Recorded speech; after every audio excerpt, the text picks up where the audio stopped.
One of the best kept golf secrets in the Tennessee Valley is Cherokee Ridge. Cherokee Ridge truly offers golf at a higher level with immaculate greens set against a spectacular Appalachian backdrop. This 18-hole championship course takes every advantage of rolling hills, whispering woods, lakes, and streams. Interested in becoming a member? Their membership plans feature affordable options for couples, families, and individuals. Book your tee time today. 256-841-4551. Cherokee Ridge. Championship quality, affordable prices. The Alabama Securities Commission regulates the investment industry in Alabama and protects you from financial fraud. Anyone asking you for investment money must be licensed. Fraudsters attempt to lure investors by offering high returns and attractive products like a coronavirus vaccine or cure, rebuilding communities after a storm, or gold, oil, and gas. You are careful with your money, but fraudsters aren't. Before you invest, call our hotline at 1-800-222-1253 to verify the licensing of the person making an offer and the product. Call before giving your hard-earned money to anyone. Don't get caught in a get-rich-quick scheme. Learn more about the red flags of fraud and find free financial education material on our website at asc.alabama.gov. That's asc.alabama.gov, or call our investment hotline at 1-800-222-1253. Paid for by the Investor Protection Trust and brought to you by the Alabama Broadcasters Association and this station. At 10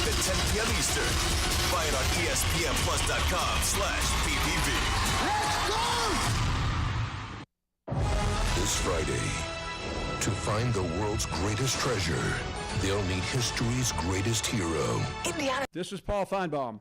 That'll do it for me today. Coming up next, The Drive with Wes Neighbors and Steve Moulton on 97.7 ESPN, The Zone. This hour is brought to you by Woody Anderson Ford, Alabama's F-150 Superstore. Welcome to The Drive with Wes Neighbors and Steve Moulton.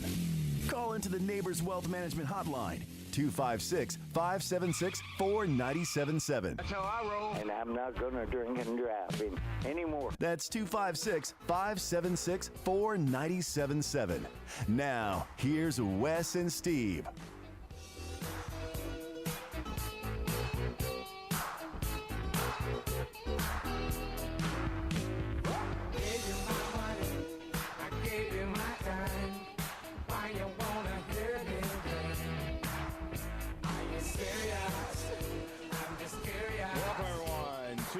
Factory. This is Drew DeArmond in for Steve Moulton, who is on assignment. He'll be back with you on Thursday. I'm going to be in the hot seat for a couple of days. Looking forward to it. Just like I always look forward to being with our friends out here at the Furniture Factory. Great food, great people. I've been actually out here most of the afternoon. I am setting a record for myself in my career. This is my fourth show today. This is, I'm really enjoying it. I've had three here, of course, locally on ESPN 97.7 The Zone, on our streaming station, the Blitz Sports Radio. Had to pinch hit in Tuscaloosa for a couple hours. Now we're back here at 97.7 The Zone on The Drive. So been a nice day so far today, though. Hot outside, but cool at the Furniture Factory. It's always great to be here. I've already seen Mark Camara, and congratulations to Anthony Camara. Just got married this past weekend. Looked like a great ceremony over there in Vegas, but with his new wife, Erin. But congratulations to him. Saw him in Hoover about a week ago as well, recruiting. He's going into his second season at Montevallo as head basketball coach. So continued success for Ant, one of our own. And, of course, Mark has always been a great supporter of us here at 97.7 The Zone. And I'm here with Wes Neighbors. Wes, what's going on, man? It's good to be here. LSU's national championships in baseball, playing another SEC school. So happy for that, that's for sure. Yeah, no doubt. I mean, I think me and you are the only two in town. Well, yeah, it kind of feels that way a little bit. It's been interesting because, I've been here for most of the afternoon, people coming and going. But, yeah, I mean, I think a lot of people are already getting their 4th of July started. No question. But we certainly are here, and we are enjoying it. And we're going to have some great sports talk for you. We're going to talk, speaking of LSU, we're going to talk to Jordy Culotta, the Jordy Culotta Show, about that LSU National Championship. I was watching it last night. I know we also carried it on 97.7 The Zone. A little anticlimactic, but it was such a great College World Series until the last two games, and then it was alternating blowouts. Florida got LSU, but then LSU had the last and best laugh last night. It was 18-4. LSU with 24 hits. Everybody in the starting lineup scored a run. The great Dylan Cruz had a great game in his final. He won in an LSU uniform. He ended up with his last two at-bats with a triple and a single and 2 runs scored. Ended up with 100 runs scored in his storied career in his final junior season in the Tiger uniform. And will go no later, in my opinion, the second pick in the draft. May go number 1 next week in a couple of weeks. His teammate Paul Skeens, who was going to pitch last night, but they were so dominant they didn't need him. He and Paul Skeens will likely be the top 2 picks. So LSU, one of the best teams in school history, and that's saying something because that's the 7th national championship of their storied program. But when you think about what they had to go through to get there, Wes, what a run for the Tigers. No question. And baseball, there's not many places baseball is as important as football. Yeah. At LSU it is. It's their second love if it's not split between baseball and football. Yeah, that was their 6th or 7th national championship in baseball. 7th, yep. 7th, and so you go through town, and on every wall they have the baseball championships, and they're just as important. I guess the two, what you consider the baseball schools are LSU now and Mississippi State. Well, and I'll be honest, when you go back through the history, and I didn't really start following Alabama closely until I graduated high school in 94. 95, Jim Wells showed up. The program started to turn around and really stared LSU square in the face for 6, 7, 8 years. But Skip Bertman is kind of the one that took it to another level. He's to me still, and no disrespect to the great Ron Polk, who's a Hall of Famer and did so much for Mississippi State, and really established the first great baseball program within the Southeastern Conference. But Skip got it going. He won a national championship in 91 after Georgia had a kind of a Cinderella run in 90. Then he won 5 in about 10 years. He is still, to me, the godfather of baseball coaches in the SEC. And it signaled a change of the guard because for so long the West Coast dominated college baseball, dominated softball. And as you've seen in the last 30 years, that has completely flipped to the SEC in both sports. And the SEC West, amazing stat, they've won 5 of the last 6 in the College World Series, and it's 5 different schools. That is incredible. And LSU is the standard bearer. They now have won 7. The only team to win more is USC. Rod Dedeaux, the great Rod Dedeaux, won 11 of those before the modern era. And what I mean by modern era is before goes to full-time aluminum bats. You're talking about mid-'80s on, basically. USC has won 1 in that era. They won it in 98. And really their program has fallen off. And we had an interesting discussion on the Talking Ball this morning because you, Steve, myself, we've all been talking about this conference realignment. And we really only talk about football. But I thought about this. How pleased are you if you're UCLA's baseball coach who won the national championship less than 10 years ago, and now you're going to the Big Ten to play baseball? I don't know that I would be thrilled with that. That's kind of collateral damage, though, because football drives the bus. But all of a sudden, you're going from the West Coast, and you're still going to play West Coast teams in your pre-conference and out of conference, but all of a sudden you're going, and you got to sell recruits on the fact you're going to Minnesota and Michigan and Ohio State to play baseball. Do they play indoor or outdoor? They play outdoor. They try anyway. I'm just saying that's going to be hard to sell in recruiting. And for whatever reason, USC has been bad for a while. Even though they have such a great history, they've been terrible. But LSU, since 90, really the mid-'80s, mid to late 80s when Skip got there, and amazing thing, I was watching a documentary on Skip the other day. Do you know what his salary was when he took the job at LSU? Amazing. Probably 30 or 40,000. Exactly. 30 grand. He was making 60 grand as the pitching coach and associate head coach at Miami. He took a 50% pay cut because he just felt like Ron Frazier was never going to retire. His dream job was always Miami. He's from Dade County. He never wanted to leave, but he told his wife, I've got to take a chance on this. I can be a head coach, and the rest is history. Well, they named the stadium after him. Yeah, I mean, And that should happen with Jim Wells at Alabama, but that's another story for another day. But a very interesting development today. The Alabama Board of Trustees amended a lot of contracts, Wes, today, most of them having to do with other sports besides football. But Rob Vaughn, the new baseball coach at Alabama, the most they've ever paid a baseball coach, that in my knowledge has been what Brad Bohannon was making, which was $525,000 before he was dismissed. They're paying Rob Vaughn $900,000 over a 5-year deal. I hope that signals a renewed commitment to the game, because in this NIL era, Alabama's already lost a handful of guys. Unless you start committing to the sport and stepping up the NIL and stepping up the booster involvement, I'm telling you, I know it's going to be regulated 2 or 3 years down the road, but right now, you just mentioned it. I'm kind of piggybacking off what you said, because you're very familiar with the LSU program. Your son played there. You've been down there a ton.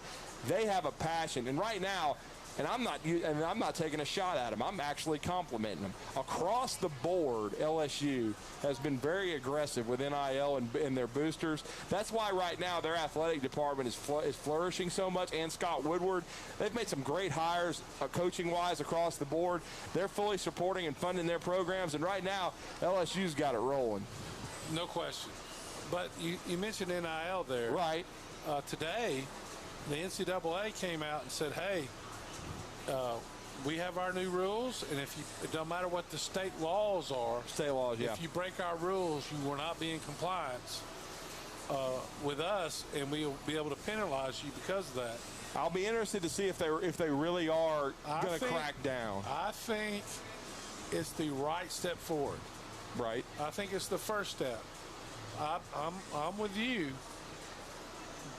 But it's the first step of trying to control the Wild Wild West. And it has become the Wild Wild West. There's no doubt about it. I mean, LSU's already gotten a pitcher from Alabama, Cade Woods. Now, in the defense of Cade, he's from Ouachita Parish. He grew up in Louisiana. Probably didn't get recruited by him initially. Now they've offered him a shot.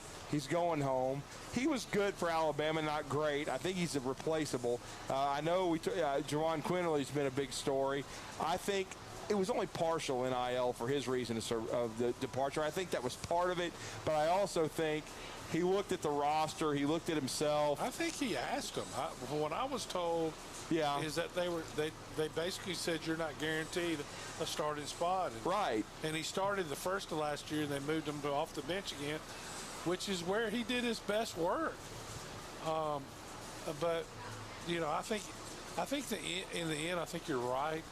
But I think the NIL pushed him a little bit. Oh, there's no doubt. Because as it's you his said, last ride. Yeah, as you said, and as many people say, they doubt he ever plays in the NBA. No, yeah, and he had one more shot and probably get a guaranteed starting job. And he would have played a lot at Alabama, and they paid him last year. They'd have paid him, but say you get $200,000 or $300,000 more for 1 year. And you can put that in your pocket and then move on to potentially play overseas. And the kid got his degree, so is the timing great? No, but I still think Alabama's going to be able to navigate it. And I still appreciate him for what he did for the state of Alabama, the program, and helping Alabama be a lot stronger than when he got there. Let's put it that way. So, and let's be honest, if Q were a blue-chip NBA prospect, he'd already be there with a lot of other Alabama guys that have been going to the NBA lately. So it is what it is. He's doing what's best for him. So, but we'll see. But no doubt about that. But I know in just a little bit, in about 15 minutes, we're going to be joined by Jordy Culotta from the Jordy Culotta Show, and he's going to update us. I know it's been crazy in the state of Louisiana. Steve Moulton's on assignment right now, and I know he hosted the Tom Abraham Show earlier this afternoon, and he was trying to get a hold of the voice of the Tigers, but they're I'm telling you, we're going to have to let that kind of simmer here and calm down. He was on a plane. That was crazy. I still was only half joking with Scott Tyson this morning to find out how many hundreds of thousands of Jell-O shots that LSU fans bought last night after that game, because they partied on into the night. But unbelievable performance by LSU, and I give them credit. I picked Florida. I'm going to own it. I thought their pitching was in good shape. I thought they had the momentum going into the last game. But this LSU team I know they've spent a lot of money on NIL and brought in transfers, and all these guys did their jobs. But they had some core guys that really came through, like the Cade Belosos of the world, the Jordan Thompsons, these guys, that's what always has to happen when you win a national championship. And that's what happened with LSU. I think they had great team chemistry. Jay Johnson did a great job, because I'm telling you, baseball is the hardest to predict, because you look at the major leagues right now. The Mets have a $344 million payroll, and they're terrible. So just because you have the most talent doesn't mean you're going to win in baseball. But LSU, I think they were the most talented team in the end. I worried about them halfway through the season because I was afraid their pitching might not quite be good enough. But baseball, more than any other, it's a postseason sport, and it's about staying healthy and getting everybody lined up and peaking at the right time. It's exactly what happened with LSU. And when you take into account what they had to do coming out of the losers bracket in Omaha, when they had to beat Tennessee, eliminate them with one of their better arms throwing in Drew Beam, when they had to beat Wake Forest twice, and then the second game was one of the greatest games in the history of the College World Series that you heard here on 97.7 The Zone. And I'm talking about that 11-inning affair that ended up being 2-0 when Tommy Tanks, a.k.a. Tommy White, who'll never have to buy a drink ever again, in Baton Rouge, hit that ball out. Then LSU won that game, and then, of course, takes Florida 2 out of 3 to win it all. So it was quite a run for Florida. Right at 70,000 Jell-O shots. 70,000 last night? That's just last night? No. That was the total. Oh. But you think about it was for charity. Yeah. And in Jell-O shots, LSU raised $350,000 for charity. That is incredible. It really is The only incredible. one close to them was TCU. No, actually Wake Forest with 7,600. 100, not 76,000. No, this is nuts. I mean, when we were at the, I remember being at the, was it the SEC championship game or one of the bowl games in Atlanta, LSU. We went over there for the game, and it was in 2019. They actually drank all the liquor in the Marriott. It was totally gone. Oh my Lord!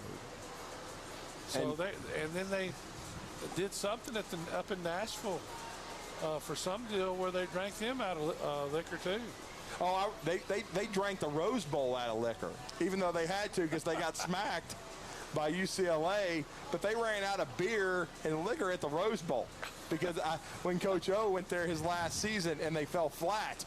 But I will never forget watching Matt Moscona, and he was reporting live from the Rose Bowl, and they were out of beer. So trust me, when the LSU comes to town, you better be ready. Yeah, you better. Yeah, no question. No doubt. For more reasons than one. Yeah, exactly. Well, we need to take our first break here on The Drive, here live from the Furniture Factory. When we come back, we can take your calls, 256-576-4977, here on The Drive. You're listening to The Drive with Wes Neighbors and Steve Moulton on 97.7 ESPN The Zone.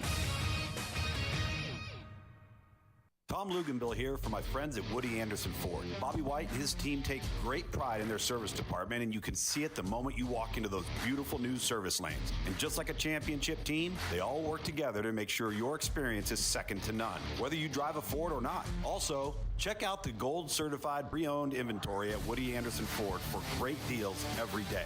Stop by and see them at Jordan and Sparkman or at Woody Anderson of Madison on Hughes Road, or visit WoodyAndersonFord.com. Gunner's Landing is one of the Tennessee Valley's finest golf experiences. Just 35 minutes from downtown Huntsville, Gunner's Landing's 18-hole championship jewel is open to the public 7 days a week.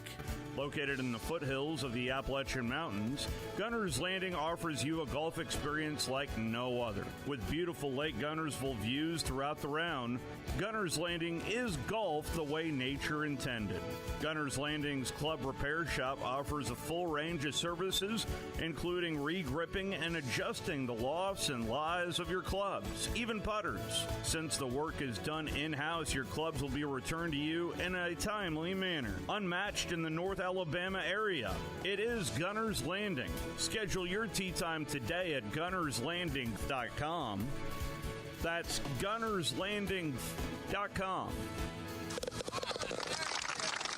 Ann Adams with Berkshire Hathaway Rise Real Estate is the one name to know if you're buying or selling real estate. With years of local experience, Ann Adams offers buyers in-depth knowledge of the local housing market and will narrow available properties down to those you'll be interested in so you can save time when shopping for your new home. If you're ready to sell, Ann offers a seamless process using accurate pricing and expert negotiation skills to make sure you get a fair price for your home. Call Ann Adams today at 256-337-2625 or log on bhhsriserealestate.com. Great food and the best live entertainment is what it's all about at the Furniture Factory Bar and Grill. Head to downtown Huntsville every Tuesday for karaoke on the only outdoor karaoke stage in North Alabama. Thursday night is the Valley's longest running and biggest bike night. Food and drink specials, giveaways, and live music on the patio. And the Furniture Factory menu is fully loaded with options from steaks to salads, plus a whole lot more. Featuring a weekday happy hour that starts at 3. 619 Meridian Street, downtown Huntsville, and online at FurnitureFactoryBarGrill.com.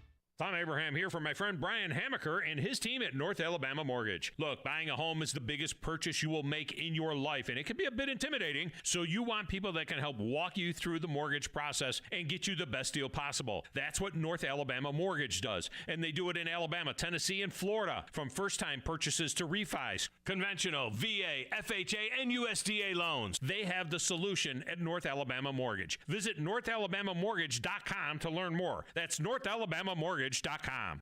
I'm attorney Gary Lackey. If you've been injured and need a lawyer right now, and pick up the phone to call, you know, one you've seen on a billboard or on TV begging for your business, do you know who you really get? I'm attorney Jennifer Lackey. You want to talk to your lawyer. You don't want to reach a call center, not in some office 100 miles away.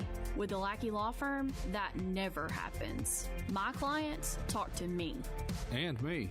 I'm attorney Justin Lackey. We're the ones that you talk to. We're the ones that you meet with. And we're the ones who handle your personal injury case. You want to talk to me? You just call me. And we'll take care of it. You worry about getting well. We'll take care of the rest. The Lackey Law Firm. And I'll go you one better. If you can't come to us, we'll come to you. The Lackey Law Firm. The Lackey Law Family. 1-800-4RIGHTS. No representation is made that the quality of the legal services to be performed is greater than the quality of legal services performed by other lawyers. This segment of The Drive is brought to you by Woody Anderson Ford, located online at WoodyAndersonFord.com with 2 locations, Hughes Road in Madison and Jordan Lane in Huntsville.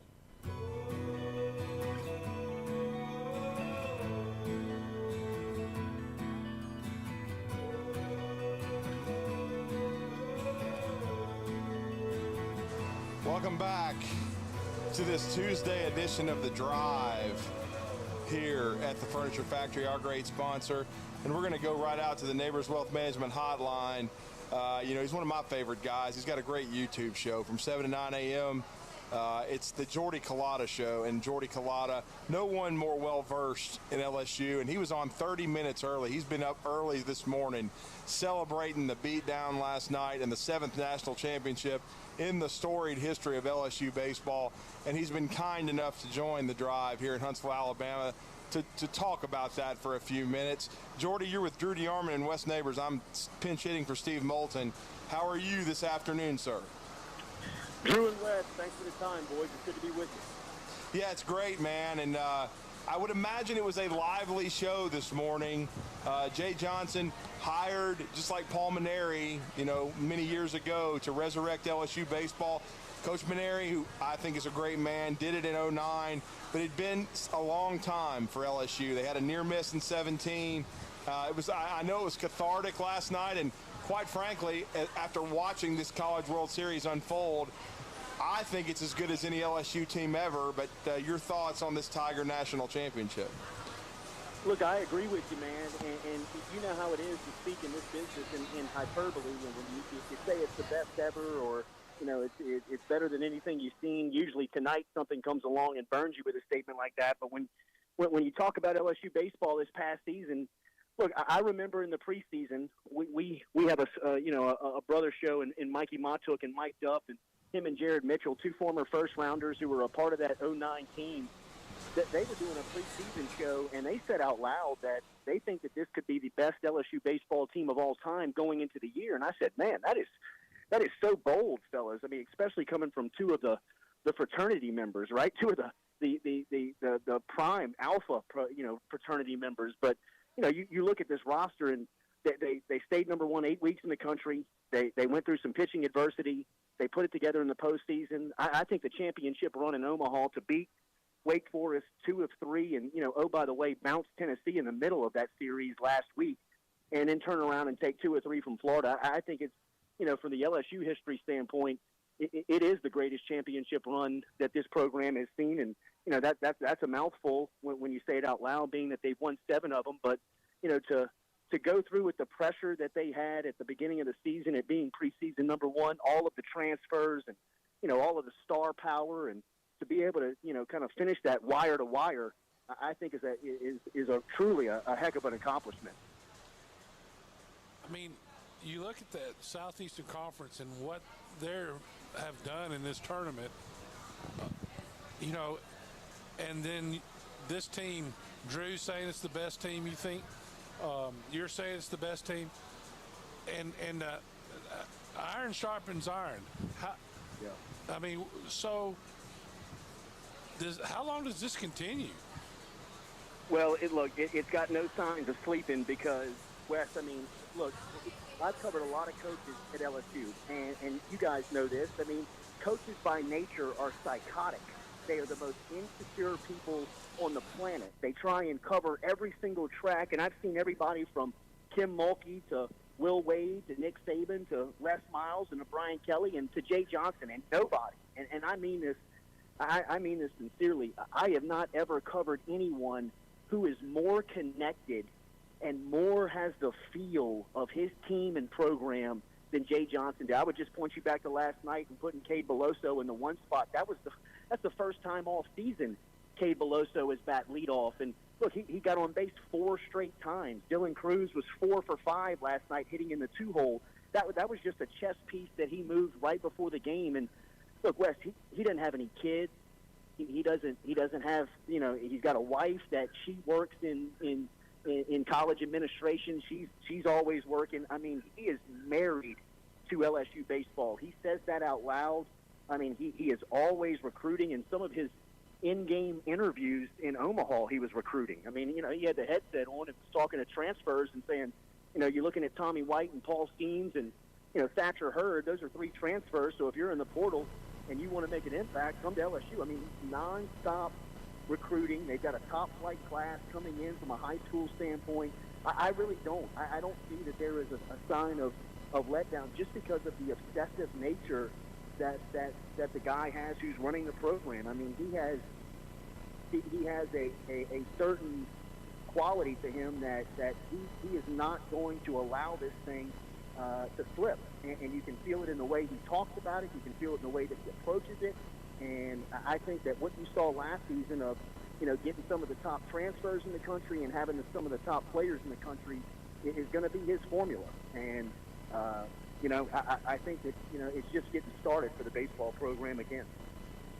And I agree with you. I think that, Jay Johnson's a great fit, and I give Scott Woodward a lot of credit. Wes and I have been talking about this afternoon about the shape that LSU athletics is in right now, and I understand that, even that the coaches around the country, Brian Kelly is one of them. They understand that it's going to have some guardrails put up. It's the Wild West right now, but I give LSU's administration credit. I give their boosters and their fans credit. They want to win. They're very passionate. They're very hungry. Wes, as you know, has had a son play for LSU. He's very familiar with the fabric of that university and athletic program. They're very passionate. They're as passionate about baseball as they are football. That's why they win. That's why they make it so important. It's why they made history by hiring a major league pitching coach as their pitching coach and bringing him into LSU, which I think that was one of the first signals to me with Jay Johnson coming in, that LSU is about to get back to being where they need to be, and they did. But I will say this. I understand Skeens. He's great. Dylan Cruz. But I think the fabric of this LSU team, and you just mentioned Cade Beloso, I'll be the first to admit, I didn't follow this team every day. I watched them from afar, but I heard his story about the ACL injury and then the mental health issue, and he came back. It meant a lot for that kid to be putting on the purple and gold, and I felt good the way he finished his career playing so well in Omaha. Well, look, man, he was drawn to tears in the post-game interview on Saturday night, on Saturday in that game one, where he hit the walk-off. I mean, it means something to those guys, and I agree with you. It's one thing to have Dylan Cruz, it's another thing to have Paul Steen, even Trey Morgan and Tommy White. But you look at last night, the key to that game, even though it turned out to be a blowout, early on was guys like Cade Beloso, Gavin Dugas, Josh Pearson, Jordan Thompson, some of the guys that, are really kind of role players within the program. And they're also guys that have been here for 4 and 5 years and developed. I think a lot of people wanted to look at LSU last night and say, yeah, well, they just bought a championship. Well, I mean, look, in the NIL period, they're definitely paying for players, but there's also guys like Gavin Dugas and Cade Beloso and Jordan Thompson and Trey Morgan and Dylan Cruz and guys that have been here for 3, 4, 5 years and have developed in the program. And, I think that's another recruiting pick. That's another piece of it that you can recruit towards, towards the guys that are asking, hey, if I show up, will I be developed? And you can look at, Dylan Cruz, who was a projected, top 20 pick in high school and came to college and, is probably going to end up being the first pick. If he's not the first pick, he'll be the second pick. So, he made a ton of money by coming to college, and, that's something that LSU is definitely selling on the trail. So, the losers always make up an excuse for why the winners win, right? Yeah. And when they start making up the excuses, that's how you know you're on top. Oh, no doubt about it. And look, is there any fan base worse than Florida to make excuses? I mean, like, the timeline, boys, was just flooded with Paul Steen is on steroids. You bought the championship. It's like, just go away, man. Take the L. We'll see you in October. So, I've always tried to tell everybody how important baseball is, because I had no idea until I actually started going down there and visiting Connor. And if football's 100% important to LSU, what is baseball? Well, I would say it's a different section of the fan base that puts it at 100%. I mean, there's an LSU baseball crowd that doesn't necessarily follow football. That doesn't necessarily follow the entire athletic program. I mean, there is a 5 bunch of LSU baseball fans, and you know it. I mean, coming down here and seeing the Bonesaw, and Connor a couple of years when he was on campus, I mean, it's cult-like. So, I mean, it has a following to it. And, growing up in Baton Rouge and, being a youngster when Skip Burton was going through his heyday, I mean, you remember it. I mean, you remember being at Alec Box Stadium and in regionals and in SEC weekend series where, I mean, they were jam-packing 8,000 in there in the early 90s when schools had no idea that, baseball was even a thing. I compare it, Coach, to, it's Alabama football. It's Kentucky basketball.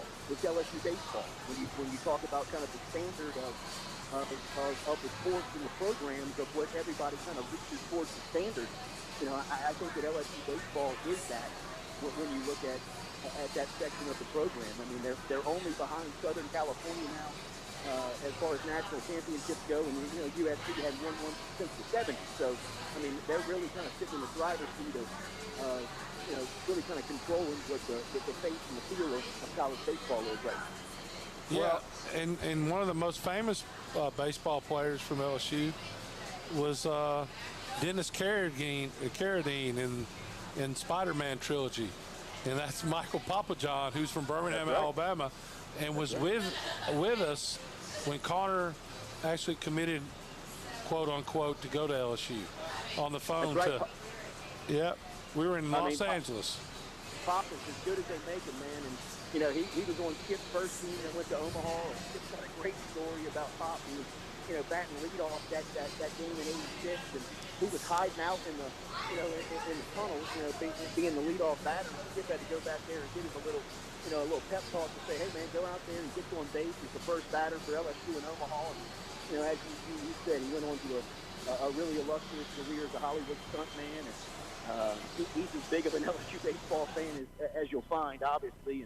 And it's good to hear from you. You see some of those people this morning, in doing the show. We got going a little early this morning, and Papa John was in there, and some of the older Tigers like Rick Green and Paul Bird and Chad Ojay and Doug Thompson and, some of the guys that have been, really kind of the faces of these championship runs and legacy that has been built here, kind of to see the family really celebrate this point in the school. Hey, I just have one question because I watched the special on Skip, and I still think he's the greatest baseball coach, maybe in college history, at least top 2, greatest in SEC history. He basically signaled, he took what Ron Polk had done, he took it to the next level. He started winning national championships. It made the SEC commit to the sport as a whole and is now the most dominant in college baseball. But Paul Byrd does the greatest impression of Skip Bertman ever. Did he do one today?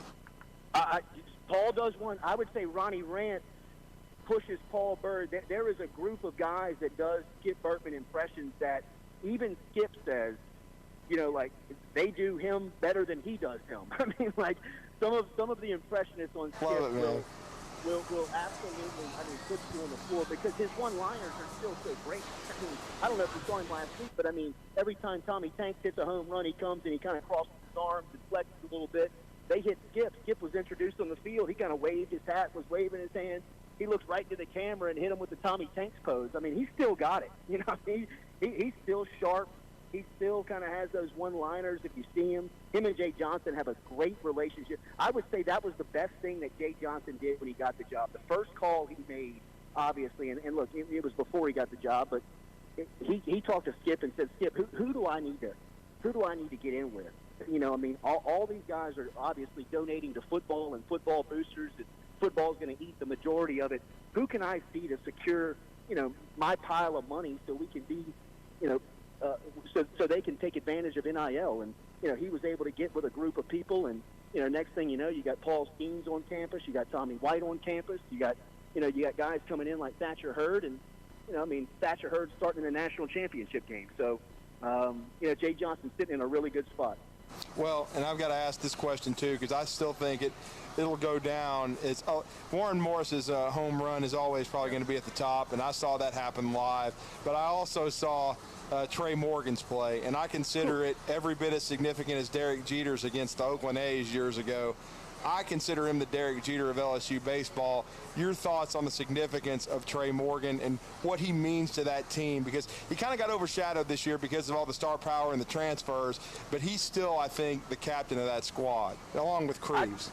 I'd say wire to wire, he was the most consistent player. It's tough to get away from Cruz. Cruz has got on base every single game this year. You say that out loud, that's crazy. But Morgan, from start to finish, man, and specifically in the tournament in Omaha, he was as good as anybody. That play he made against Wake Forest on that bunt, I think, will go down as maybe the best defensive play in LSU baseball history. Ray Rice robbed a home run in 2000 against Stanford in the national championship game, and I would put it right up there with that. It saved the season. So, this is the day after he tagged at home plate and out by an inch. A day later, he makes a play at the plate and he's able to get the runner by an inch. It was a moment that this year will be defined by, I think, that Trey Morgan, he made a ton of money in Omaha. I think that, his draft stock went up both from, watching him play offensively and then defensively. His athleticism, I think, really spoke for itself over the past 10 days. He's one of the heartbeats of the squad, man. He's from New Orleans. He's a Louisiana kid. He grew up always wanting to play for LSU and, coming here and having the type of career he had and closing it out with a national championship. He'll go down as one of the greats. He'll never pay for a meal in Baton Rouge again. And I don't think Tanks will ever have to pay for a drink again because I still think that Wake Forest game, the game 3, it was one of the greatest games in college baseball history. Much like the Warren Morris walk-off against Miami, that was an unbelievable pitching performance. And, I talked to Sonny Shipp, who I know you know, and he made a great point about when we look back on that game, like we look back on those 2 matchups in 2011 with Alabama LSU football and see all the great players that went on to the NFL, you're going to look at the same thing with all the talent between Wake Forest and LSU and how many big leaguers were on the field. No, I agree. We were saying that the morning after. I think that you're going to look back at that game and really, I think it's the best pitched college baseball game I've seen. When you talk about those 2 guys, those are high-end ace performers who are going to be in the bigs pretty quick. And then, of course, just just the game. I mean, it was nearly flawless from an error standpoint. You know, the pitching obviously spoke for itself, and then for it to come down to an extra inning home run that was walked off, it was a beautiful week. I thought a lot of the games that LSU was in will go down as some of the best that played in Omaha. I thought Game 1 of the championship series versus Florida was a fantastic game that obviously had two heavyweights going back and forth, and then it turned into two blowouts. But LSU I thought was a part of just a magical run. I think that when you look back at this run, you'll have moments like the Trey Morgan defensive play, the Tommy Tanks walk off, some of the SEC series throughout the year that really you can point back and look at the character. Look, this team had a walk-off home run against Texas in the first non-conference game of the season in Austin. Gavin Dugas went into Austin on a Tuesday night at the University of Texas and walked them off in the ninth. I mean, it was a sign that you saw early on that, look, this team's got it. I mean, they're built for a championship type run, and to see it end up playing out like it did was magical. Well, we thank you, Jordy. I know it's been a long day for you and a busy one, but a happy one. Wes is gonna close out the conversation. But we thank you for joining us. How many Jello shots did you buy? I contributed $10. I sent Lloyd up there with $10, and then Gordon McKernan went up there yesterday with, I think, 10,000, and LSU just put it into no man's land. I mean, that'll be a record. If it's broken, I think a fan base would die if they broke that record. So I think LSU is secure on that one. There's no question about that. Well, I think it was at 70,000 last time I looked. Oh. Yeah. That's crazy. Well, the Jordy Culotta Show every day, 7 to 9 a.m., 6:30 to 9 this past morning, but for good reason, for LSU's national championship. One of the best shows on YouTube, especially if you're a Tiger fan. Jordy, man, we appreciate the time, and thank you for connecting Jordy. with us. Thank you, fellas. Mr. West, tell Connor I said hello. I will. That is Jordy Culotta. We're going to go on a break. When we come back, we're going to be joined by a special guest here live at the Furniture Factory. Stay with us on The Drive. You're listening to The Drive with Wes Neighbors and Steve Moulton on 97.7 ESPN The Zone. Tom Luganbill here for my friends at Woody Anderson Ford. Bobby White and his team take great pride in their service department, and you can see it the moment you walk into those beautiful new service lanes. And just like a championship team, they all work together to make sure your experience is second to none, whether you drive a Ford or not. Also, check out the gold certified pre-owned inventory at Woody Anderson Ford for great deals every day. Stop by and see them at Jordan and Sparkman or at Woody Anderson of Madison on Hughes Road, or visit WoodyAndersonFord.com.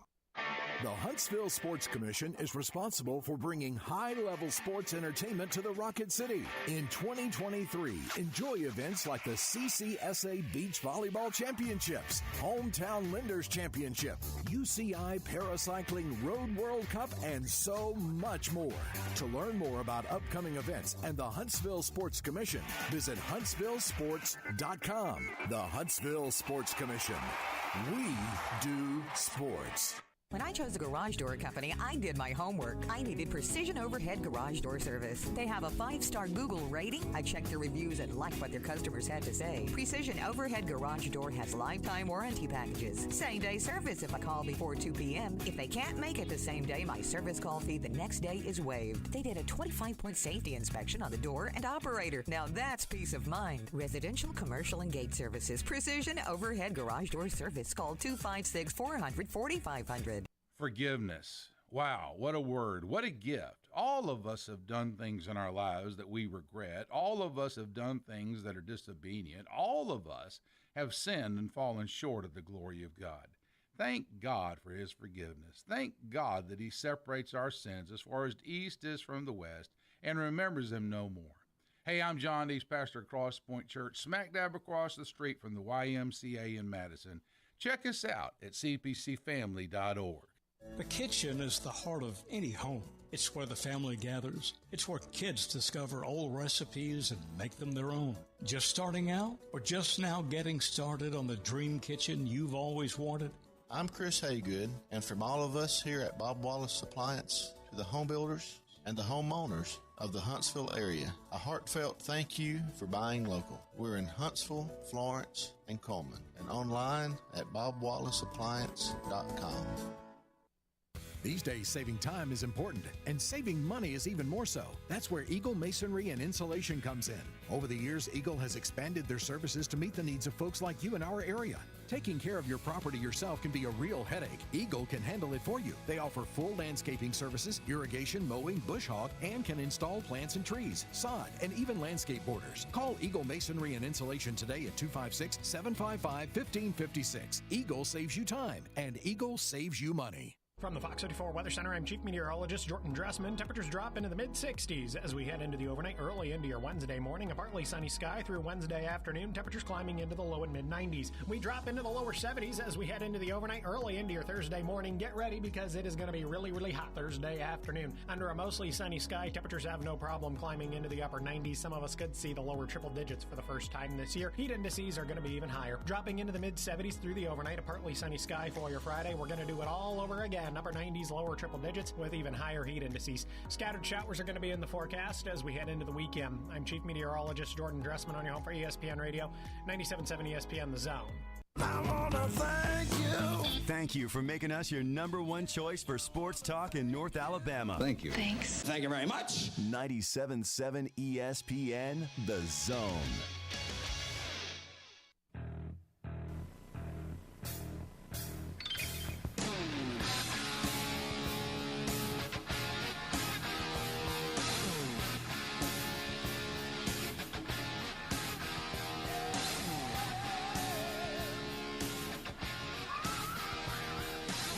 Welcome back to this Tuesday edition of The Drive here at the Furniture Factory, our great sponsor, and some very sad news. I was just sent this by two different people.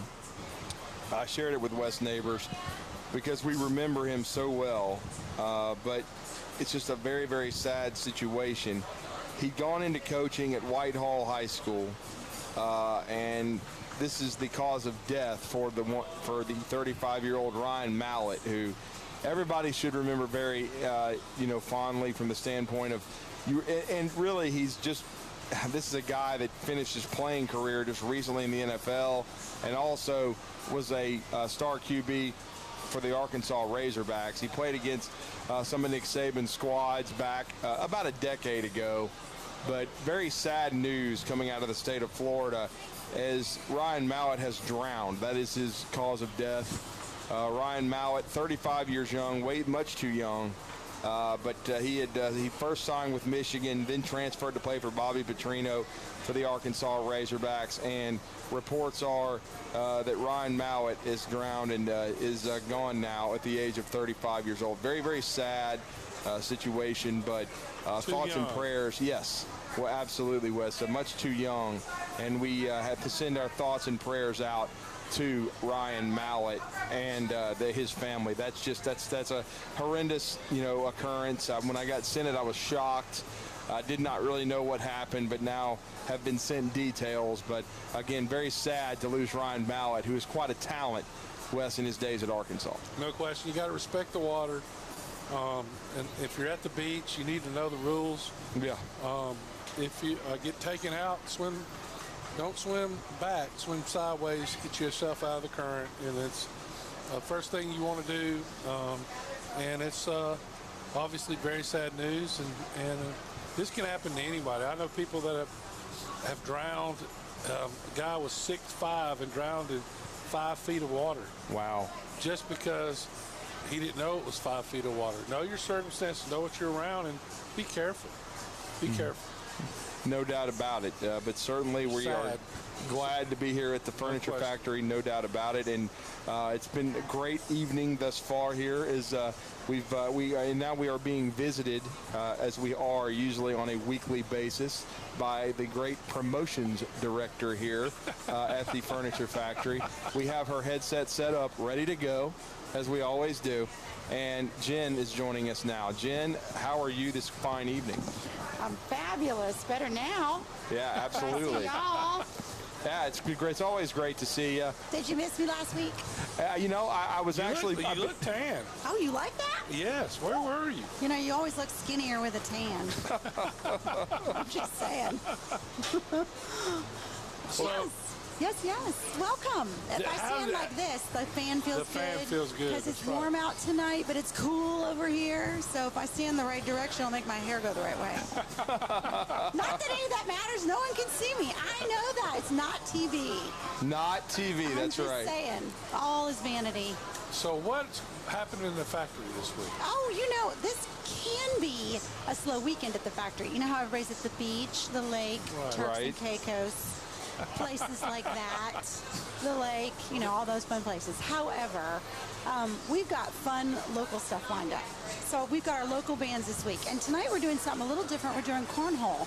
So we moved our cornhole from Wednesday night to Tuesday night. So if you like that, you can do karaoke. We moved all of our furniture for this little tournament. We put out some wings, mac and cheese bites. You can get a little snack, and you can play all that cornhole stuff, and then you can sing after you're done. How's that? Can you sing and play cornhole at the same time? Now that I'd have to see. I bet with enough liquor you could do anything. Don't you bet? I bet it's been done somewhere by an LSU fan, more likely. Oh my goodness.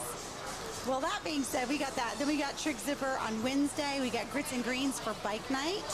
We still have all of our little bike night deals, and it's not going to rain. Do you know it's rained every bike night? Really? Well, almost every.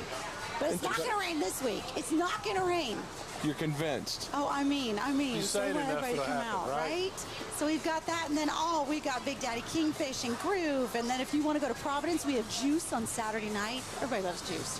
Oh, no question. So we got that, and then Rocket Republic. Have you been over there? I have not been over there. It's getting there. It's getting there. I was looking at it today. I parked out front. Yeah, Rocket Republic is getting there. We're making really good changes. We moved the stage from back there to out front. They're going to have that really hard rock kind of fun Contagion band. I shouldn't say hard rock. It would be like just more rock than country. How's that? So that's good. They've got a nice little menu. You can eat, you can drink. It's not bougie, but it would be like, that beer that comes from a thing like this that you go like that. What do you call that kind of beer? Draft beer. Draft. That kind of beer. It has a lot of that. Over here we don't do a lot of draft. We got some, but not a lot. We have some. Yeah. So if you're really into draft beer, you go to Rocket. And there are a bunch of different selections. Yes. What's cool is you come to this little corner of their world. You have the furniture factory, and it feels like you're in 2 or 3 different bars here. You do. If you want to have any kind of event, they can put on any event here. The Haven next door is awesome for parties, and what makes it so good is you go there, and then if you want to come to the furniture factory after, you party afterwards. You can, and the people want to go home, and then next door is a whole nother vibe. Like I said, a bunch of draft beer. Yes. Have deals for kids during the week, whole bunch of different things that go on there. But there's like my dad's saying, is there's a paddle for every ass down here. That's right. Anything you want or need, they can help you with in any event, and they do it right because they put Jen in charge. And when there's not enough food or too many people show up, no, you run up and down here like a track star and get it done, and that's what I like. I can do anything in a stiletto. Well, I like. She got it. She did an event for you just a few weeks back on short notice. That's right. And you got a bunch of family in. Reunion season. So we've got lots of reunions coming up. So for those that want a reunion, we can help. There aren't a lot of places to have a lot of people. No, that is a great point. So, and what's the capacity here? 300 and something? Or 400 or 500 or, however many hundred you think we can have, we can do. She's going to make it work. I'm not going to turn it down. But there's a Haven. Yes. You have next door now. Yes. It's just... they do it right. They make sure you're happy. Yes, and not everybody's like that. So if you have an event, give Jen a call. Yes, 256-426-1989, or you can check out our website at FurnitureFactoryBarGrill.com, and we can help you. Yeah, and I wanted to also ask because, I know it's a beautiful area out there. How is the new furniture factory going in Providence right now? It's good. There's a lot of construction going on. It's hard to park, unfortunately, and that's just the way life is when you have building and all that good stuff going on. But It's bougie, it's fun, it attracts a different crowd, and it's a great place to be on the weekends at lunchtime. Just come on. It's a great, great venue for just great food and dinner and drinks, and a show. We do that on the weekends. Mm-hmm. No question about it. Well, so it sounds like it's going to be a great weekend at the factory. Yes. If you're not on the road, please come out here. Yes, they will take care of you. If you've got as Jen just said, if you've got a reunion you want to have, I've seen some of those on Facebook. They're trying to put together high school reunions. Give Jen a call and let her put it together. They do a great job with weights, things you wouldn't think. Any kind of event where you need to feed multiple people and don't want to have to worry about cleaning up at your house. Just come on. We'll take care of you. The other staff here is tremendous. They've certainly taken care of us today, and we hope everybody continues to come on out to the Furniture Factory, and we appreciate that. Yeah, it is. Right. There it is. Yes, it is. I need a drink too. Just saying. I'm just saying that this is probably the first time since I've been here, Jen, you've actually stood still. So you've been moving. I may be standing still, but my feet are moving. No doubt about that. Well, thanks for joining us and updating everybody on what's going on with the factory. All righty. That's Jen once again joining us. She does a great job as the promotions director here at the Furniture Factory. Come out and see her. She can take care of all your needs. If you've got a group that you want to come have set up a luncheon, set up a dinner, set up a party, she can take care of it for you. So please come out to the Furniture Factory. Wes, I know we only got a few minutes left in the hour, but again, we had a sad note with Ryan Mallett there. Well, it made me sick at my stomach because, my kids played against him. Yeah, you did. Wesley and Connor both played against Ryan Mallett. And he had his issues, but I thought he turned himself around at Arkansas. He had a pro career as well. He'd gone into coaching. It's just sad that he was taken from us in a tragedy like that. Oh, yeah, and I can't imagine getting that phone call. And 35 is way too young to die, no question about that. Yeah, no doubt. But again, Ryan Mallett gone after a drowning incident in Florida, and our hearts go out to the Razorback Nation as well. He meant a lot to them during his time with the Razorbacks, and certainly. Don't make light of this, but I'm sad about Siobhan Quinterly, which we talked about yesterday to each other. Sad that he's leaving Tuscaloosa. Yeah, and he leaves a legacy of helping the program turn itself around under Nate Oates. He was the first high-profile transfer brought in. He was a 5-star former McDonald's All-American. He committed to Arizona initially, ended up at Villanova due to Sean Miller's issues off the floor when the FBI investigation started. He got kind of caught up in that, wasn't really his doing. But he went to Villanova under Jay Wright. Wasn't really a fit there, didn't play a lot, and wanted to come and have a chance to showcase his talent. He had to sit out, probably wasn't a good thing. Probably NCAA should have let him play, but he sat out a year under Nate Oates and then made an instantaneous impact and was SEC Sixth Man of the Year in year one, helped Alabama to the Sweet 16, SEC championship in the regular season, tournament title, and then his second year, had a pretty good year and helped Alabama get back to the NCAA tournament, got injured at the end when it looked like he was going to turn pro, decided to come back, and last year made a really quick recovery from an ACL injury. Worked really hard, and by the end of the season looked like himself, helped Alabama to another Sweet 16 and SEC regular season and tournament title. So, but again, it's tough to see him go, but he's nearly 25 years old, and I think he wanted one more payout, and big payout at NIL-wise. Probably something Alabama wasn't willing to do, and they paid him 6 figures from what I understand last year, but it is what it is. I don't blame him because he got his degree, West, but it's tough to see him go. Very tough. What's really strange to me is I thought during his run, he was the MVP of the Southeastern Conference tournament. Yeah. Right? Not this past time, but 3 years ago. Yep. And you look at that, and I was thinking, well, this guy's going to go out for sure. Yeah. I was surprised he came back, ends up hurting his knee in that game. But why a guy that's that productive in college, Drew, why is he not considered a high pro or any kind of pro prospect? Well, length and size, because he's not the biggest guard. He doesn't have great length. And he's he's quick but not explosive, if that makes sense. He has quickness, but he's not He's a skilled player, not an explosive player. They like athleticism, speed, things of that nature. You don't think you'll be able to play overseas? Yeah, I do, but you know, those guys make a ton of money. They do, but I think, you know, they don't pay any taxes. They live over there more than 6 months in. They do, but I think if it wasn't for NIL, he would have already tried that. But I think NIL has been lucrative for him. He also helped his brother stay at Alabama and get, most of his education put behind him. Now, he's transferred as well to play at a school where he can get on the floor a little bit.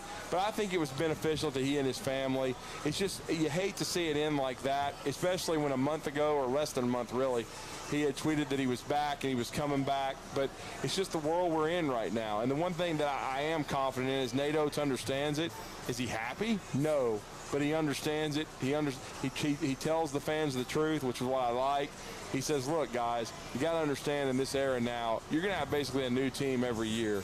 You got to re-recruit some of your guys. You got to go get other players. You got to step up the NIL. You got to, attack the transfer portal, and that's what they've got to do. They've been throwing a couple curve balls. I think Bediako is actually a bigger loss, just that's simply because I agree with you totally. Because they don't have a 7-footer right now. It's a rim protector. Grant Nelson is going to be a part of this program, but he's more of a scorer. I think that's what they're looking for right now. They're looking for another point guard and also a big in the transfer portal, Wes. But I know we just wrapped up this first hour at the Furniture Factory. We're going to welcome Coach Jack Crow and pivot to some football. I just watched You Don't Know Bo again, and the first person I thought about was Jack Crow because he helped recruit Bo Jackson. We'll talk to Coach Crow next.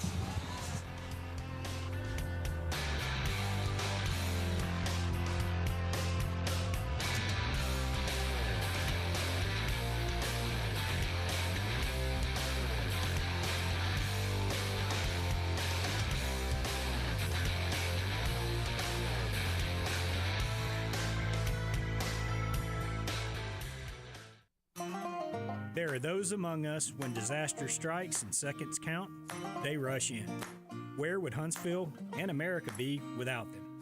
They're our military and our first responders, and at Woody Anderson Ford, we salute them. Hey folks, Bobby White back again for Woody Anderson Ford, where all military personnel and all first responders get an extra $1,000 appreciation cash on top of all other offers. This offer is good through July 5th and can include an extra $1,000 bonus cash on 2023 F-150 and Bronco Sport, $1,500 cash back on 23 Edge, and $2,000 cash back on 23 Explorers. These offers are available for everyone with good credit through Ford Motor Credit, but military and first responders get an additional $1,000 appreciation cash. Our way of saying thank you for having our back. Woody Anderson Ford, over 60 years of serving those that serve us. Hope to see you soon. WCZN, Union Grove, Huntsville, Alabama. 97.7 ESPN, The Zone. This is SportsCenter. I'm Steve Lennox. Reaction today to Damian Lillard meeting with the Portland Trailblazers on Monday, and the team maintaining that it is committed to building a winner around Lillard. ESPN's Alan Hahn believes the Trailblazers' approach is the right one with their superstar. I understand this part from Portland's perspective. I think Joe Cronin's making the right decision here because you sell to him the number one. I need you still as a star if I'm going through. If you don't want to call it a rebuild, call it a restructure of your roster, whatever it is. But I need a guy that I can still have in the building that the fans will come and watch while we go through this. Alan Hahn today on Get Up. ESPN's Adrian Wojnarowski reporting Miami Heat guard Victor Oladipo exercising his $9.4 million option for next season. Oladipo played 42 games this past season after playing a total of 41 games over the previous 4 seasons because of injuries. He did tear his left patella tendon during the first round of the playoffs. Dante DiVincenzo went under free agency after declining his $4.7 million option for next season with the Golden State Warriors. Astros set to open up a series in St. Louis against the Cardinals tonight. No Jose Altuve in the lineup for Houston. Altuve is going to miss his second straight game as he deals with an injured right heel. Astros just 6 wins over their previous 18 games. Padres scratching Yu Darvish from his scheduled start tonight against the Pirates. Darvish is dealing with an illness. NHL, Flyers making a deal and sending center Kevin Hayes to the St. Louis Blues for a 6th-round draft pick. 31-year-old Hayes has 3 years remaining on his current contract.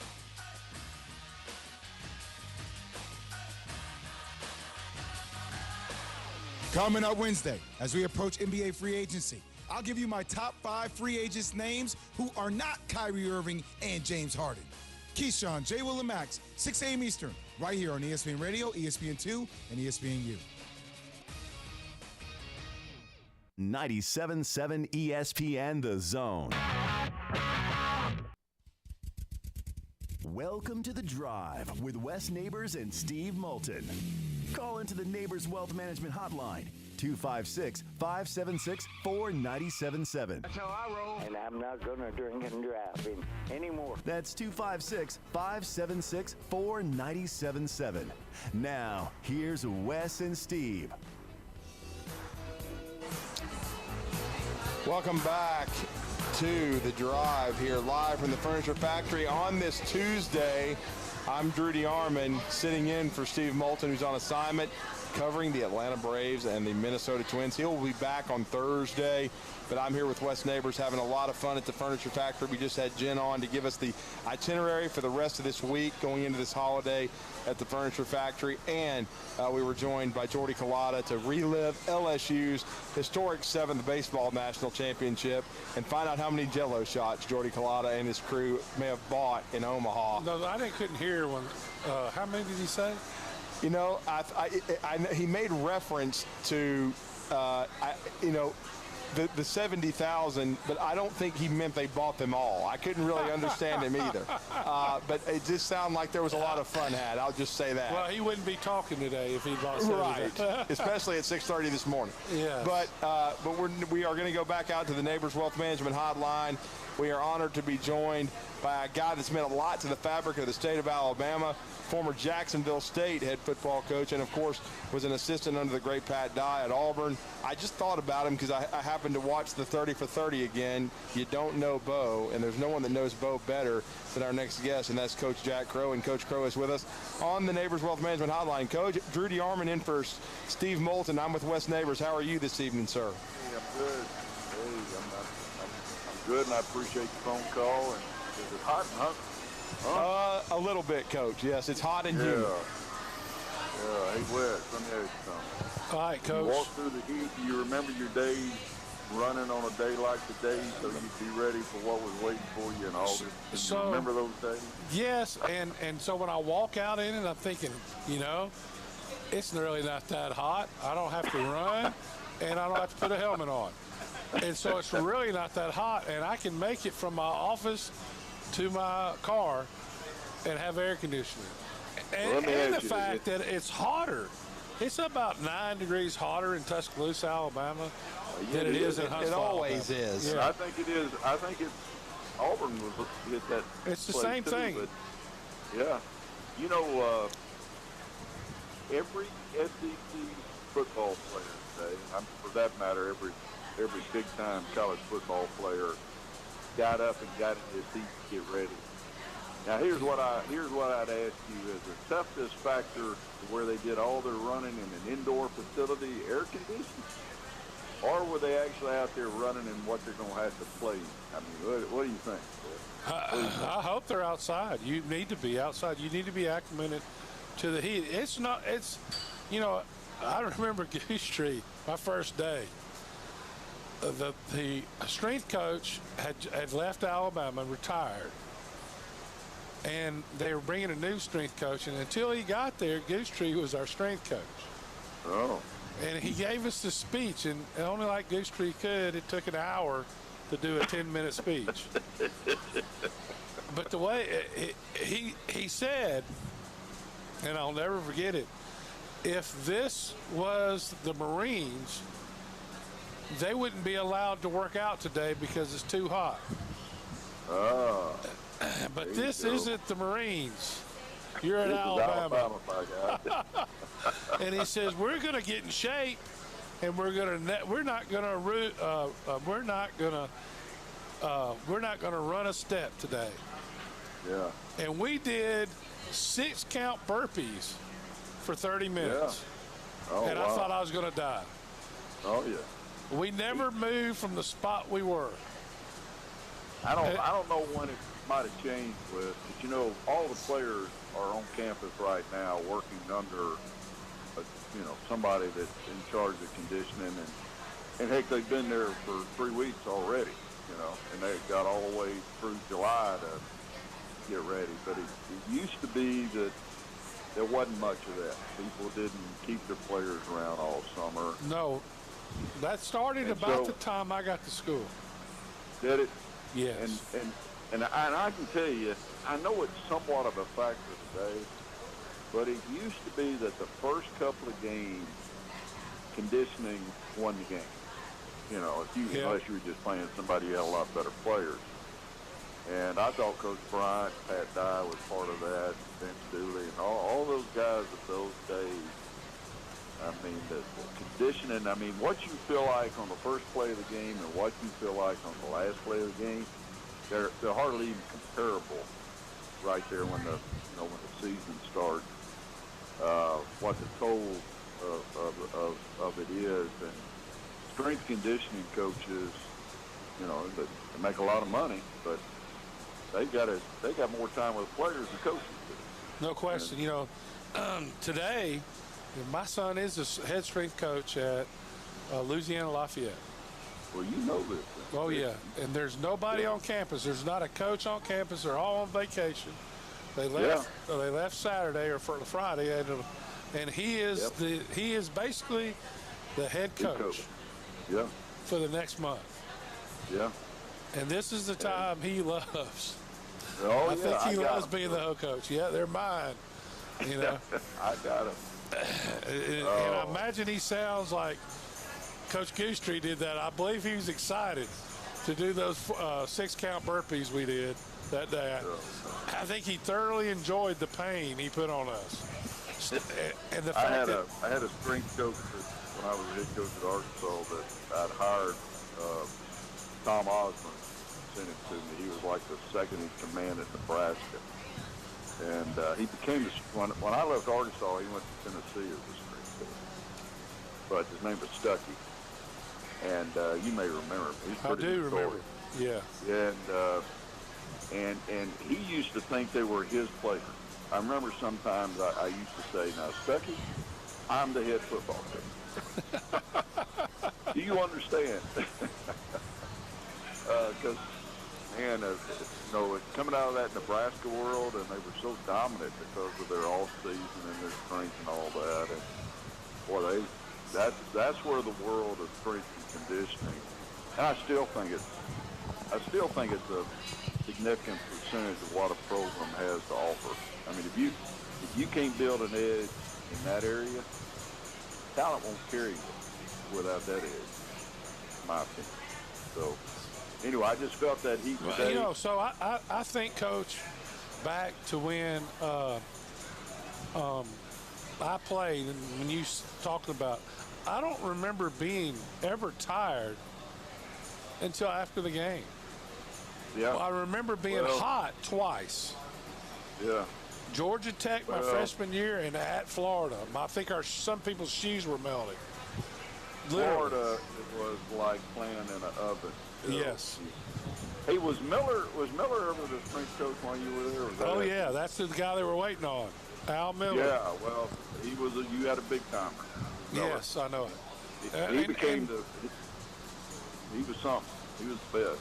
No, yeah, he's written books. His assistant was Kent Johnson, who basically he took off the farm, and Kent Johnson was the head strength coach for the Packers the whole time Brett Favre was there. Yeah. In fact, Miller wrote the book for the NFL. Yes. He left Alabama.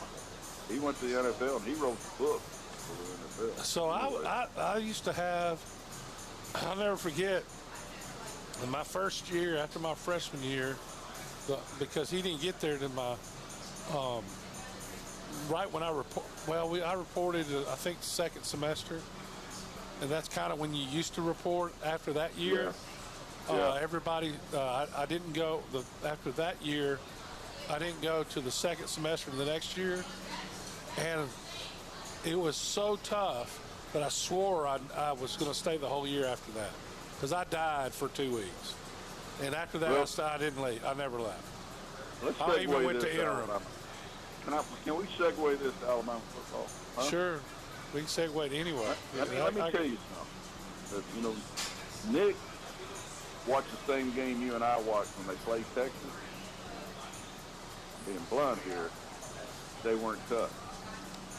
And yet, or they weren't Alabama tough. No, they weren't. They're not. Yeah, I agree. They weren't. That was about as far away from what he had built that program on. And when you're somewhere for that long, you go from an ebb and flow. It ain't always the same just because you're there. You got different people. I think part of the reason he hired Kevin is Kevin now is going to make it. Kevin's got a grain that's of toughness 100% in him. true. Yeah, he's got a grain of toughness in him now, big time. He's got that Nebraska background in him too, among other places. Well, Alabama wasn't, in my opinion, I said this the whole year, we're on the offensive defensive lines, they weren't consistent at best. No. Nick, that bothers the coach worse than anything right there. I mean, and yet when you finally realize that if you're in the season, you have to make a decision. Are you going to turn around and toughen them up while you're getting ready to play the next week?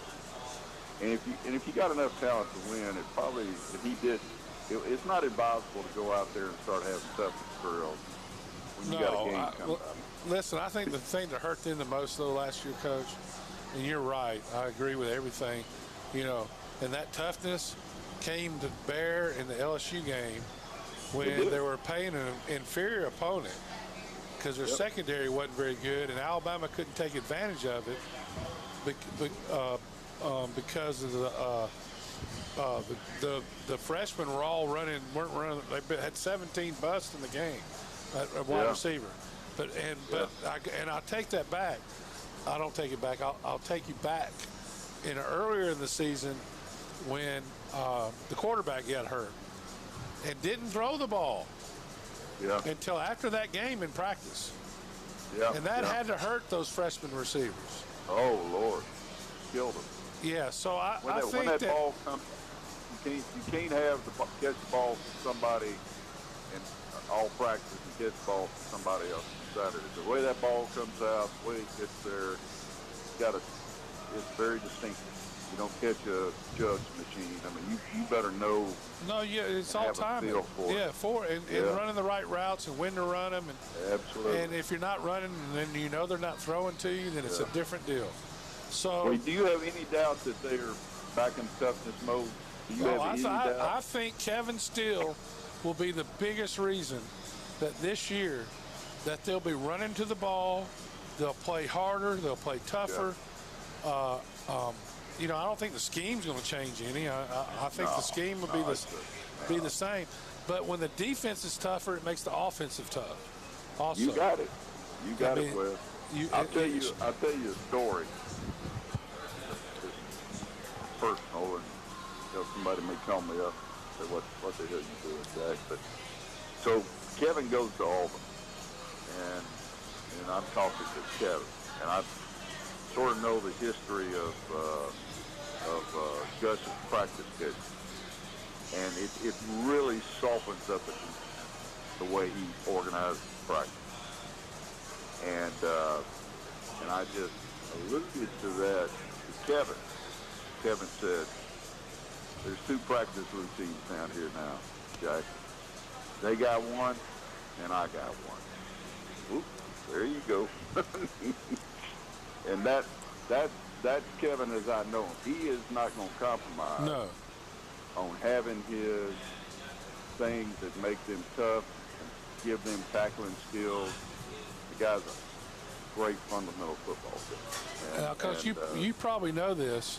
Do you know who Kevin Steele's roommate in college was? Yeah, he's an agent that we all know and love, right? No. It was, for part of the time, it was John Chavis. Oh, yeah, that. But you know who it was the other part? Yeah. And the guy that's got every college coach under his arm. That's right. In one way or the other. That's it. Of course, Chavis just did another great job with the Birmingham Stallions. I mean. Yeah, he's He's you a give great him the one. players, he can win it. He can win it. I'm telling you, they're the most disruptive defensive team in the league, and nobody can. Holtz does a great job managing the game, and Chavis does a great job of being disruptive. They're playing for another championship here. I used to go to the meetings last year. My defensive line coach at Arkansas was a guy named Bill Johnson, who was in the NFL forever, but he was the defensive line coach. And Bill said, hey, just come over here and keep us awake when we go through all this film work on Wednesdays. So I used to go over there, but I got to see Chavis on the inside. Man, I didn't.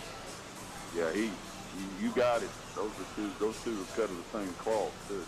No question. Well, it's going to be a great year for Alabama, I think, and the quarterback thing is always going to be a point of controversy, but they probably need to have to overcome something at quarterback anyway, because they leaned on it too damn much.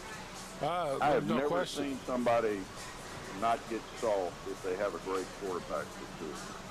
I've never seen it not happen. They end up relying on them too much. Because they get where they watch that guy, and the fact that he was hurt and performed the way he did in those games, especially against LSU, can you imagine going back there and nobody's running the right route and you don't know where anybody is, and it looked like he was caught a deer caught in headlights because he was. I mean, you back up, nobody, nobody's doing the right thing, but the way he played it's just incredible. It's just so if you're a coach and you lose by running the ball, then I get it. I mean, but in the end, 5 times said this over and over, but it encapsulated the problem with Alabama last year. They lost that game in the first half.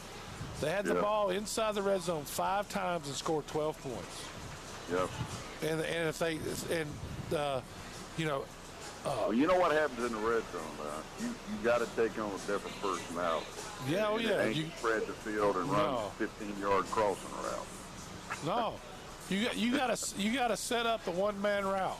Right? But nobody. And you're hitting them in the mouth. You're hitting them in the mouth. And all of a sudden you throw it to the tight end and nobody's within 30 yards of them. That's how you win football games. Absolutely. I'll tell you one thing about LSU, too, do be noted, because I think it really, Alabama people and Auburn people both sort of zero in there. And, I give that guy a lot of credit. He's an old-timey football coach. And he came up the hard way, like Branson State or something. I mean, that boy earned his damn medal. He came up and coached Central Michigan, or Western, or whichever Michigan he was at. But let me tell you what, a 1-year turnaround is a lot easier at a place like LSU, because unlike other places, and I don't want to get into what other teams, as I said, but you look at how many Louisiana kids are on that LSU team, and that Louisiana high school football, now, I've recruited down there, they are damn tough. And you don't have to build tough.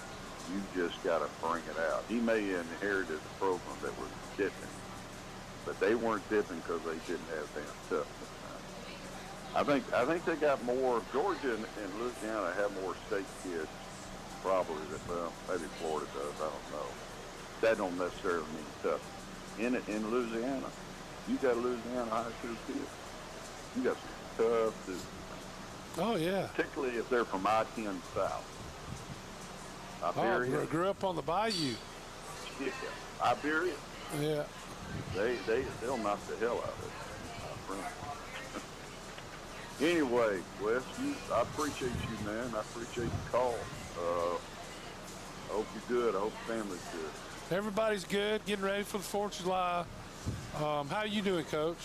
I'm good. The foundation is a bear, so we're meeting our challenges, and we're training anywhere from 20 to 80 coaches a day so they know how to handle this heat, know how to handle all the things that happen in competitive environments, kids.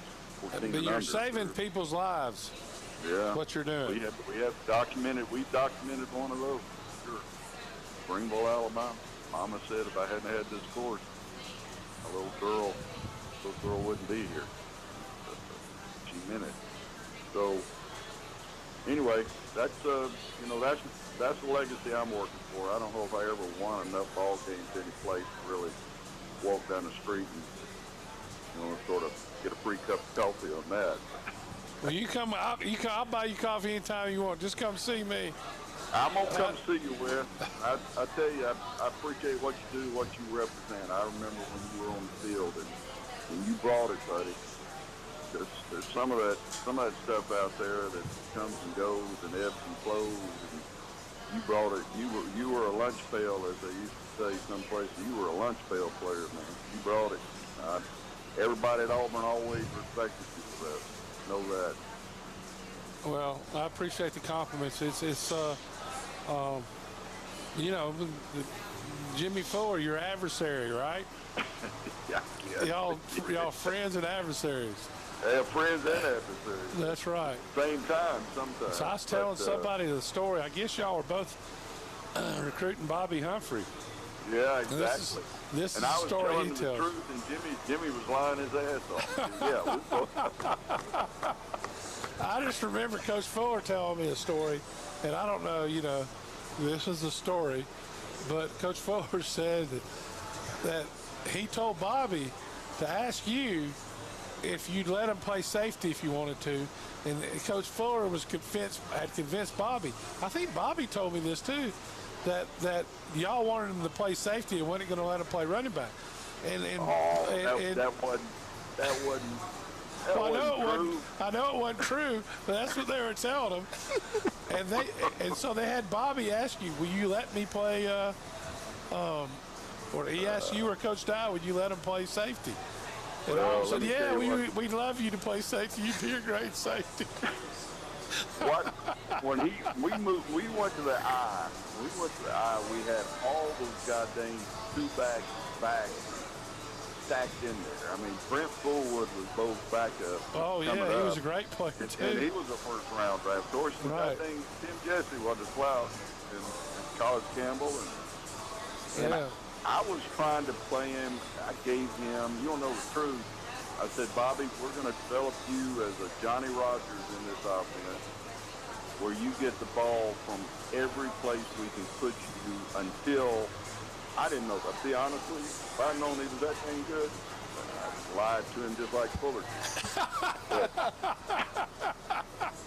I tried to be honest with him and tell him we were going to develop to be the replacement behind Bo, but we were going to play him in a slot. And, I mean, I got on that board and I drew every damn thing up, and I knew Tom Osborne. I knew the story. I said, you're going to touch the ball 15 times a game. It may be as a receiver. It may be as a kick returner. You're going to have a chance to change the game. I don't know what the hell Jimmy told him, but Jimmy had more influence with him than I did. There's no telling what he told him. Coach Well, Fuller, man. in the next version of me and Fuller now was David Palmer. Because I go to Arkansas. Palmer is coming to Arkansas. Not because of me, but because of Mike Johnson. You know that name, basketball player. That was Pop's, that was his godfather. Pop was raised by Mike Johnson, who was assistant basketball coach. I did not know that. I know. So Pops was David Palmer's nickname, and it's because he had so many kids when he went to college. Yeah, and I said, David, there's no. You tell me you come to Arkansas, you can tell me why you're not going to Alabama, because it's written in the law in Alabama you're going to Alabama. He said, I need to change my life, and I know if I'm out there with Mike, you know, I can get away from some of these things that just going to follow me right down to Tuscaloosa. He told the story. Right. But then when it came right down to it, that damn Fuller just lied his ass off. I remember. I'm cussing him because he's not here anymore. I know it. We miss him too. So Coach Fuller said, we got to find the tape of Coach Fuller talking about, on David Palmer's recruiting trip, his mom wore a T-shirt that said, "It happens," not like that, a word you can't say on the radio. So, and the whole thing, so they were trying to get her to change clothes before she met Coach Stallings. And he talks about how he got her to change her shirt. We have an interview with that. We got to find that because it's classic. That's a classic there. Yeah, I just remember that. Yeah, but Fuller was something else. Oh. You never could tell when he was serious or not. He used to mess with me. Of course, on about football, when he taught X's and O's, we were always serious. And he was always, he was so funny. I would stand by him. They wouldn't let me practice after my sophomore year, maybe a scrimmage. I'd get so mad because to me, that's why you work so hard. It's just not the games, the scrimmages. I still go to every scrimmage I can go to. Drew knows that. I love the spring where you know, that's where I got my shot. And I love to watch the guys between their first, second, and third practice. And you see these guys getting better. Those are the guys that are going to be the stars 9 times out of 10. What do you think about Alabama's offensive line coach right now? I don't know them. I know they don't do the things I think you need to do to win consistently. And for whatever reason, the epidemic, and even in the NFL when I watch tape, is these guys don't have just basic stuff. I mean, they all can pass block or they wouldn't be there. But they run block. Sometimes they'll step with the wrong foot. Just the little things, but it gets them beat. I mean, Philadelphia Eagles have the best coach, and it used to be at Alabama, when all the great offensive linemen coming out of Alabama. Have you noticed how the Eagles have leveraged the winning tradition at Alabama across that whole damn football Yeah, team? well, I mean, I watched you know who's there now. What's his name? Panunzio? Oh, Panunzio, yeah. I'm friends with Panunzio, yeah. You know, Panunzio was there feeding that, whatever that kinship is. But, there's no question. Well, Panunzio would be at Alabama except for the fact he's trying to get his NFL pension. He's already got his college pension. Yeah. So, well, I've got some of the same stories with Panunzio I had with Fuller, because he was at Murray State when I was at Jacksonville State, and he was a lying dude when it came to recruiting too. Panunzio kind of reminds me of a tame Jim Fuller. Yeah, but when Fuller would lose it, he'd have total common parts at practice. And every time I saw Fuller now, I remember this, when he was at Fairfield and he was wrestling. Yeah, he's a state championship wrestler. Oh, he was a state champion wrestler. Yeah. And I'm telling you, when he got a hold of somebody, he got his hands on somebody, I don't give a dang how big they are. He could manhandle. Oh, yeah. That guy's 4'7". He was brutal, but Nunzio wasn't brutal. No, Panunzio was brutal. Yeah, he'd call his cousin or something to come get you. Fuller to get you yourself. That's exactly right. Hey, I want you Alabama people on here to be excited, but I want you Auburn people to know that thing down there is turning too now. Oh yeah, there's no question. He's a good coach, so what's the key this year for Auburn to win?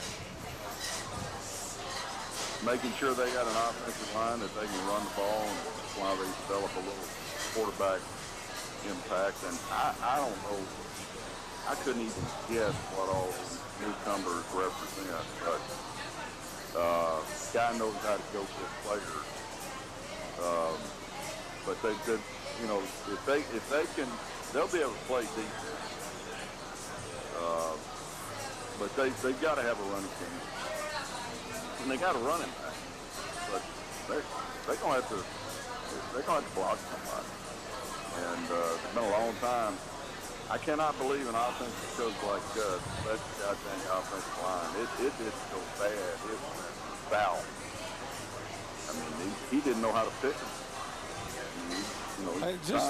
To me, that didn't make.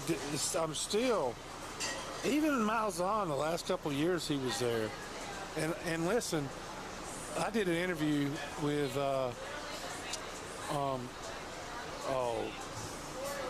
last week, 2 UNA coaches. What are their names, Drew? Carry-On Johnson. Carry-On's going to be the director of player development. Yeah, and I did an interview with him last week, and the defensive captain, who was in the top 10, the undersized guy. Linebacker. That's right. Yeah. Anyway, never been so impressed with two people in my life. Yeah. Just unbelievable class dudes. And I love the way they played. Deshaun Davis, thank you. I love the way those guys played. But the way they lived their life. Yeah.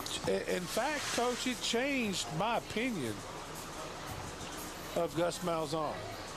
Yeah. I didn't ever have a bad opinion of Gus Malzahn, but the way those guys loved him, the way they go to see UCF play now, tells me a lot. Oh, yeah.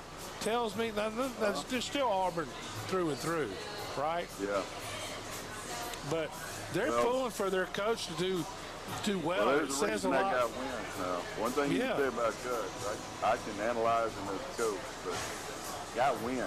He's won anywhere and everywhere he's been. No question. And there's a reason. It probably, as you're talking about it right now, players won't play for him. Yeah. But I think that the misevaluation of talent on that offensive line was just staggering to me. I just watched it go into straight decline from the time he got there. And I don't understand it. It doesn't make sense to me. It's evaluation, I can tell you. And you gotta. Offensive line is probably more of a picker's game than anywhere else in football. Well, you got to find a guy that, you got to find the mix of the right people. Hey, it has to, and they have to mesh. And you have to have your leaders and your dogs, and then you got to somebody get them lined up too.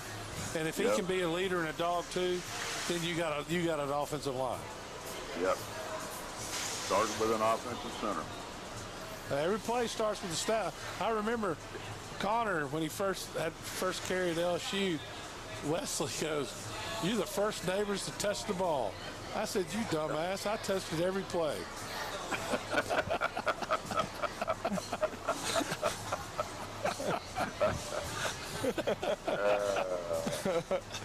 Well, I'm gonna come see you, and I'm gonna ask you to help me with Coach Safely. So whenever that time comes, help come see me, Coach. I look forward to seeing you again. All right, and you add a lot to what the game is about, and I appreciate sharing time with you and what you represent. And I hope together we can just keep people's interest a little bit.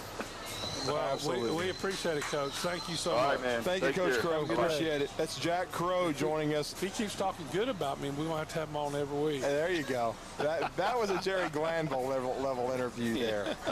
That was an extended conversation. We hope everybody enjoyed that. The Braves now lead 3-1. They've just taken the lead over the Minnesota Twins. Austin Riley with a 2-run bomb. But we're going to join the Braves in progress after this break. We hope everybody's enjoyed our drive tonight, live from the Furniture Factory. We'll talk to you tomorrow. Log on today, 977ESPN.com. You're listening to The Drive with Wes Neighbors and Steve Moulton on 97.7 ESPN The Zone. Ann Adams with Berkshire Hathaway Rise Real Estate is the one name to know if you're buying or selling real estate. With years of local experience,